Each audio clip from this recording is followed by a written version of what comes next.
আনলি আর মাছ এনেছিস মোটে দুজুরি। কি করবো মহেশ বাবু, কোত্থেকে একটা কুমির এসে জালটা কেটে দিল। তুই সেই কুমিরটাকে ঘাটাতে গেলি কেন? রে বাবা, নৌকো উল্টে আমাদেরই খেতে যাচ্ছিল, তুমি বলছো কুমিরটাকে ঘাটাতে গেলি কেন? 20,000 টাকার কি হবে? আরে বাবা, লোক মরে গেলে কি হতো? কি হতো? লোক মরে গেলে আবার কি হতো? কিছুই হতো না, ঘোড়ার ডিম হতো। তো তোমার পয়সারও ঘোড়ার ডিম হবে। একটা মানুষের জীবনের দাম তোমার 20,000 টাকার চেয়ে অনেক বেশি। জ্ঞান দিচ্ছিস? জ্ঞান দিইনি, বুঝিয়ে দিচ্ছি। তাহলে তোরাও বুঝে রাখ, যতদিন আমার জালের দাম না উঠে আসছে ততদিন তোরা কেউ মাছের দাম পাবি না। ঠিক বলেছেন কর্তা, চালের দাম তো উসুল করতেই হয়।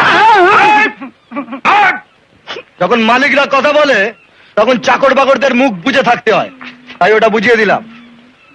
আর শোনো মহেশ বাবু, মাছের পয়সা তো তোমাকে দিতেই হবে। চল বদলা। সালামের শাসি গেল।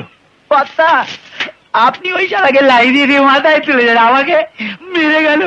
আবার মাথা থেকে পায়ের তলায় ফেলে পিষে দিতেও আমি জানি।